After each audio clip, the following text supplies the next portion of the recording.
गंदे पानी में चंद्रमा का प्रतिबिंब दिखाई ही नहीं देता है। और अगर हमने उस तालाब से सब गंदगी, तब टहनियाँ और पत्ते और काई, ये सब कुछ हमने निकाल दिया, तो फिर जो आकाश में पूर्णमासी का चंद्रमा है, उसी का प्रतिबिंब उस तालाब में इतना सुंदर बन जाता है।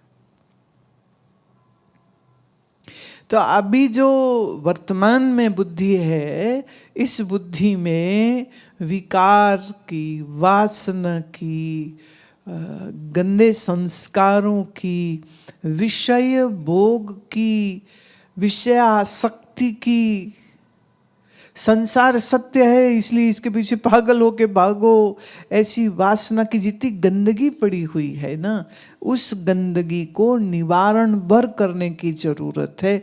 जहाँ हमने निवारण कराया और मन को निर्मल बनाया, बुद्धि को हमने निर्मल बनाया, तो फिर मुझे आत्मस्वरूप रूपी चंद्रमा का आभास जो इस अंतःकरण में था, वो कोई और नहीं, वो तू ही है।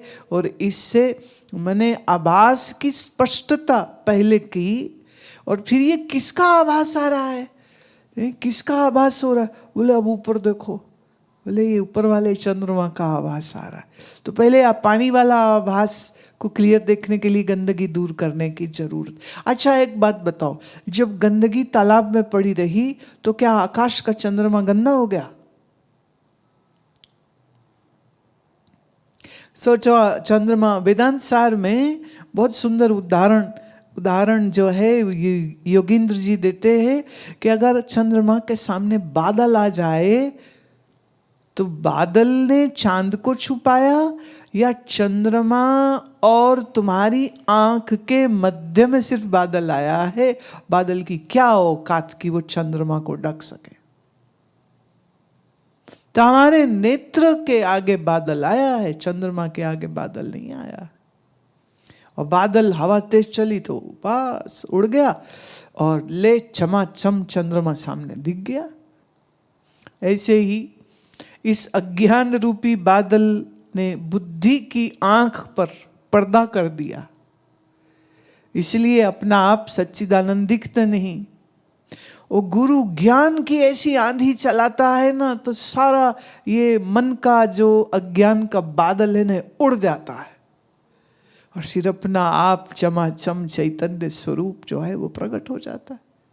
प्रकट तो था ही, तो लगता है जैसे नहीं है, फिर लगता अब तो लग गया पता। कबीर जी का एक बहुत सुंदर भजन है, शब्द भी है, मतलब गुरु ग्रंथ साहब में अगर दर्ज है तो उसको शब्द कह देते हैं, नहीं हो तो फिर भजन कह देते हैं। पता है कबीर साहब का, वो कहते देखो भाई ज्ञान की आई आंधी, सगल उडानी परम की टांडी, रहे न माया बांधी। देखो भाई ज्ञान की आई आंधी, ज्ञान की ऐसी आंधी चली जैसे टांडी, मतलब वो तुमने देखा गांव में झोपड़े की जो छत होती है वो मिट्टी के ऐसे टिंड होते हैं आधे आधे, मैंने कई बार चप्पनी भी बोलते हो उसको, मिट्टी की खपरेल भी बोलते हो उसको। तो एक खपरेल से दूसरी तीसरी ऐसे एक के ऊपर एक रखी होती, वो आपस में जुड़ी होती है। और जोर से आई आंधी तो क्या हुआ, वो सब जो टांडियां लगी थी ना छत में, वो सब उड़ गई। तो कहते देखो भाई ज्ञान की आई आंधी, सगल उडानी परम की टांडी। भरम की ये जो छत पड़ गई थी मेरी बुद्धि पर, उसको उड़ा दिया उसने। और जब झोंपड़े की छत ही उड़ गई तो बैठा बंदा, अब उसको हम झोंपड़े के अंदर कहेंगे कि बाहर? बोलो। झोंपड़े की छत थी तो हम कहते हैं अंदर है, और छत ही उड़ गई तो अब अंदर है कि बाहर?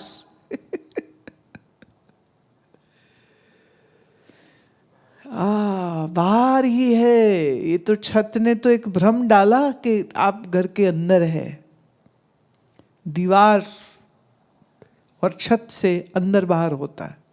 छत उड़ गई। अब चूंकि झोपड़े की बात हो रही, पक्के सीमेंट वाले मकान की बात नहीं हो रही, तो जिसकी छत उड़ गई उसकी दीवारें रहेंगी क्या? उसकी तो दीवारें भी गई। सगल उड़ानी परम की टांडी, रहे न माया बांधी। बांधी मतलब दासी। ये जो माया की दासी है ना, ये अब मुझे भ्रमित नहीं कर सकती। रहे न माया बांधी। जिस माया की वजह से बंधन था, वो माया ही गई तो बंधन भी गया। तो हम मुक्त हुए? कहते नहीं, पता चला हम मुक्त थे ही, पर भ्रम, अध्यास, भ्रांति जब तक बुद्धि में है तब तक सच्चिदानंद में हूं, लेकिन बुद्धि उसका स्वाद नहीं मान पाएगी। अपना आप तो अपने ही पास है, पर भूल गया है। कौन भूल गई है? अपना आप नहीं भूला, बुद्धि भूल गई। और ख्याल रहे, अभी मैं हूं का पता तुम्हें इस बुद्धि के कारण ही लग रहा है। किसी का ब्रेन स्ट्रोक हुआ हो और वो बेहोशी में पड़ा हुआ हो, क्या वो जानता है कि मैं हूं? तो अपने होने का पता यूं अभी इसी बुद्धि के जरिए हो रहा है, और इसी बुद्धि से भ्रम हो रहा है, और देह और मन को मैं मान रहा है। तो ये भ्रम को हटाना जरूरी है ना। तो अपना आप प्राप्त नहीं करना है, अपना आप है। तो जहां भ्रम है उस भ्रम को वहां से हटा देना है। That's it. इसलिए कबीर साहब बोलते हैं, पाया कहे सो बावरा। जो ये कहे मैंने भगवान पा लिया, बोले पागल है। पाया कहे सो बावरा, खोया कहे सो कूर। कूर माने कूड़े जैसा, मूड। पाया कहे सो बावरा, खोया कहे सो कूड़। पाया खोया कुछ नहीं, ज्यों का त्यों भरपूर। भीतर बाहर एक रस जो चेतन भरपूर। अभी अभी आपको ये शरीर में चेतन लगता है, शरीर के बाहर थोड़ी चेतन लगता है। शरीर के बाहर लगता है कोई और है। शरीर है, लोग है, दुनिया है, संसार है। अपना आप मैं हूं, अंदर फीलिंग आती, बाहर थोड़ी आती। क्या ऐसा कभी लगता है कि चांद नहीं मैं ही निकला हूं, सूर्य नहीं मैं ही चमचमा रहा हूं, ये नर नारी नहीं ये तो मैं ही हूं, ये पृथ्वी जल अग्नि वायु आकाश ये पंच तत्व कुछ भिन्न नहीं है, ये तो अपना आप ही है। वाह! ऐसी अपरिच्छिन्नता की समझ नहीं पड़ती। देह की सीमा अपनी सीमा लगती है, और इस देह में बैठे हुए और भ्रम और अज्ञान की वजह से बुद्धि जो भ्रमित है, बुद्धि मुझे जान नहीं सकती। और बुद्धि का अज्ञान दूर करने के लिए श्रोत्रिय ब्रह्मनिष्ठ गुरु की आवश्यकता है, ज्ञान श्रवण करने की आवश्यकता है, भ्रम का नाश करने की आवश्यकता है। जब भ्रम का नाश हो जाता है तो फिर कहता है अच्छा क्या मिला? बोले कुछ भी नहीं। बोले क्या गया? बोले वो भी कुछ नहीं। तो सब चीज क्या? बोले कुछ भी नहीं।